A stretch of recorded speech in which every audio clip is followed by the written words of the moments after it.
네, 반갑습니다. 오늘은 이제 10월 초하루이자 동안거 100일 기도 원각경 100일 기도 입제일이기도 합니다.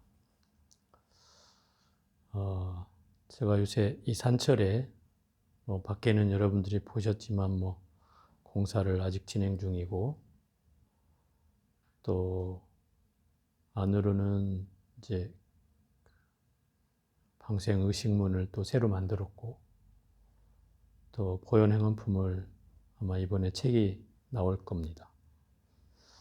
그래서 그 보현행원품을 번역하다 보니까 여러분한테 소개해주고 싶은 내용이 있어서 한마디 좀 하려고 합니다. 우리가 생각하는 예경이라는 거에 대해서 한번 얘기를 해볼까 합니다. 이 보현행원품에 그 보현보살의 10대 행원 가운데 제일 첫 번째 행원이 바로 예경 제불원입니다. 모든 부처님께 예경하는 것이 바로 발언의 시작이기도 하고 수행의 시작이기도 하다는 그런 말씀입니다. 이 내용에 보면 보현행원품에는 불가설, 불찰, 극미진수라고 하는 숫자 개념이 나옵니다. 이게 수의 개념이에요. 불가설은 말로써 설명할 수 없는 그런 뜻이고, 불찰, 극미진수는 부처님 세계가 아주 그 티끌 먼지만큼의 작은 크기에 수없이 많은 세계가 있고, 그 세계마다의 부처님이 계시다, 이런 거예요. 또 심지어는 그 먼지 하나에 수없는 또 세계가 있다는 거예요. 당연히 그 세계에는 또 수많은 부처님이 계시다는 뜻이죠. 그 말을 제가 아무리 이해하려고 하다가 이해를 할 수가 없는 부분도 있었는데, 한참을 생각하다가 문득 떠오른 내용이 바로 그런 거였어요. 결국 이 사바세계에는 수없는 사람이 살고 있고, 또 그 수없는 사람 가운데는 또 수없는 중생들도 있고, 그죠? 또 그 중생들 가운데는 아주 작은 생명체도 있다, 이 말이죠. 우리가 제일 작은 생명체라면 뭐를 들 수 있을까요? 눈에 잘 보이지 않는 진드기나 이나 석회 이런 게 아마 작은, 여러분 육안으로 보일 수 있는 제일 작은 생명체일 텐데, 그 생명체 안에도 틀림없이 많은 중생이 살고 있다는 뜻이죠. 좀 크게 보면 여러분의 몸에도 수많은 중생들이 살고 있지 않습니까? 그죠? 내가 수많은 중생이 같이 살지 않으면 내 몸은 제대로 굴러가질 않아요.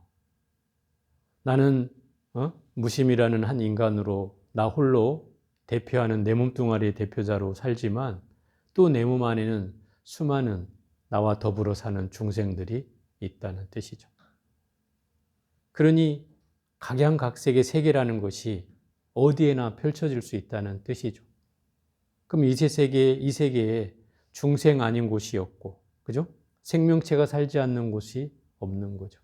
심지어 그 먼지 하나에도 수없는 불찰 미진수의 세계가 있고, 또 그 세계마다 모든 부처님이 계시다고 한다면, 결국 우리가 살고 있는 이 세상에 부처 아닌 바가 없고, 또 중생 아닌 바가 없다, 이런 얘기죠.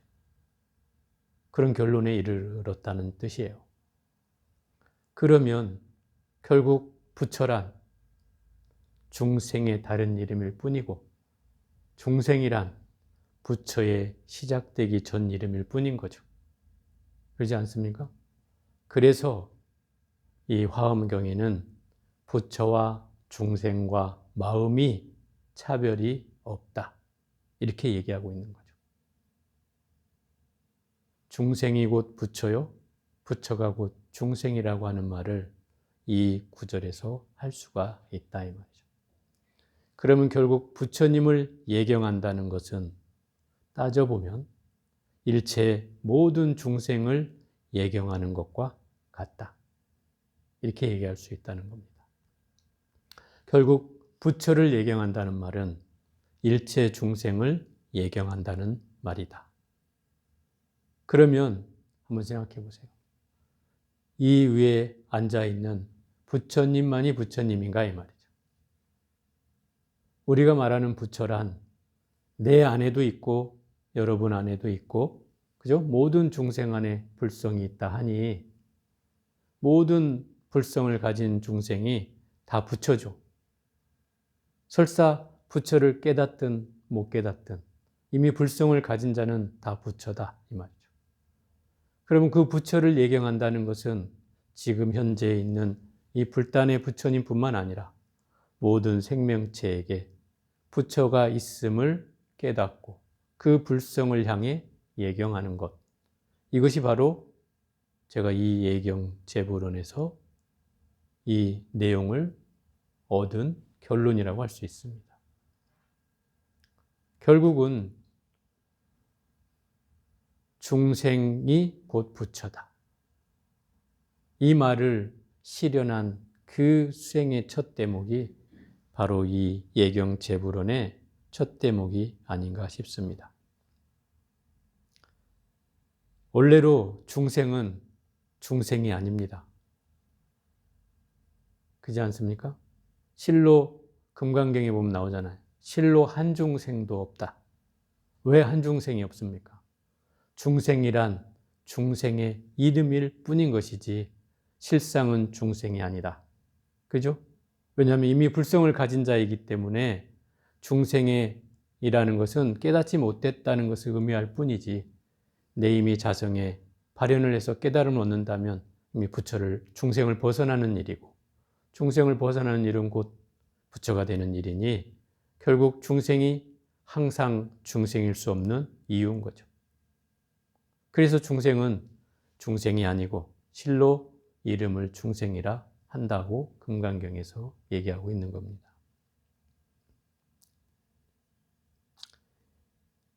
그래서 이 예경 제불에는 이런 표현이 나와요. 눈앞에 부처님을 대하듯 깊은 믿음을 내어서 모든 생명에 예경하라. 이런 대목이 나온다 이 말이에요. 결국은 부처님을 예경하는 것이 이 수행의 시작이지만 그 수행의 근원은 결국 모든 생명을 예경하는 데서 시작된다는 거죠. 그 예경은 바로 공경이라는 뜻이고 그 공경은 모든 존재에 대한 존중으로부터 시작되는 겁니다. 모든 생명, 모든 존재를 존중하는 것. 이것이 사실은 부처님이 탄생계에서 이미 얘기하고 있지 않습니까? 이 세상에 가장 존귀한 것이 바로 사람이다.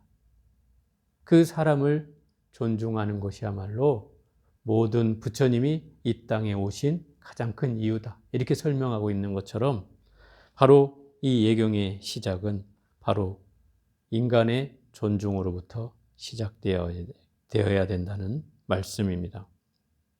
바로 이것이 보현행원품의 첫 번째 대목에 나와 있는 내용입니다. 세상 사람들은 평화와 행복을 좋아합니다. 때로는 화목을 바라고 때로는 행복해지길 바랍니다. 사실 그 평화와 행복과 또는 부자가 되는 것 등등은 결국 우리는 그걸 통해서 행복해지길 바라지만 이 우리가 살고 있는 이 사바세계에서는 그 덕목이 쉽지 않은 이유가 있습니다. 그 이유는 바로 물질 만능주의에 우리가 매몰되어 있고 또 생명을 경시하는 풍조가 되어 있고 또 끊임없이 내 몸뚱아리에 대한 애착과 또 어떤 사상과 이데올로기에 종속되어져 있는 그런 내용들에 의해서 이런 것들이 깨지기도 합니다. 결국 이 평화와 행복이라는 것은 제가 볼 때는 인간의 어떤 존엄성에서, 인간을 존중하는 그 의식에서 이것이 온다라고 생각이 듭니다. 그것이 바로 우리가 말하는 예경의 시작이고 일체 사람에 대한 예경인 것입니다. 그 법화경에 나오는 내용 가운데 상불경보살이라고 있습니다. 들어보셨는지 모르겠지만 이 상불경보살은 항상할 상자에다가 안이불자에다가 가벼울 경자입니다. 항상 이 상불경보살은 만나는 사람마다 그 사람을 가벼이 여기지 않았습니다. 그래서 이름이 상불경보살입니다. 나는 당신을 존경합니다. 누구를 만나든 길에서 어떤 사람을 만나든 나는 당신을 존경합니다. 이렇게 말씀을 하셨다 그래요. 그래서 이름이 상불경보살이에요. 어찌 보면 저는 이것만큼 가장 큰 수행이 있지 않을까? 가장 큰 수행이지 않을까 생각을 합니다. 왜냐하면 저의 경우로 돌이켜본다 하더라도 제가 여러분한테 맨날 당신을 존경합니다. 이렇게 하지는 않지 않습니까? 또 하라고 해도 쉽지가 않고, 그죠?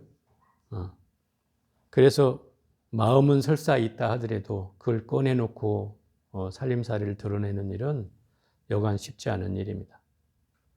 이게 우리가 이 말로서만 사는 이 삶이 아니다 보니까 말을 앞세우는 것을 잘 못하더라고요. 가만히 보니까 제가.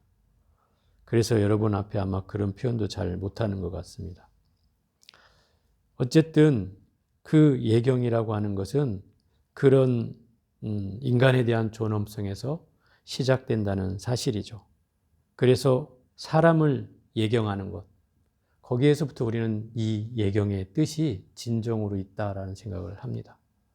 그래서 여러분 스스로를 예경하고 또 주변에 있는 사람을 공경하고 또 내 이웃을 공경하고 또 내 가족을 공경하고 내 친지를 공경하고 이렇게 함으로 해서 결국 이 예경이 저는 완성된다고 생각이 듭니다. 그것이 예경 제불원의 진정한 의미라고 생각이 듭니다. 그래서 오늘은 이 초하루 법회와 또 동안거 100일 기도를 맞이해서 이 예경이 쉽지 않다는 것을 말씀드리기도 하지만 또 내일 또 행사가 있다 보니까 오늘 또 참석이 좀 그런데 어쨌든 그런 의미를 되새기면서 우리가 수행을 하든 기도를 하든 또는 법회를 하든 또는 어떤 경우에라도 이 예경이 시작이자 끝이라는 걸 아시고 모든 사람을 예경하는 것으로부터 이 수행은 시작된다는 것을 끝으로 오늘 법회를 가름하겠습니다.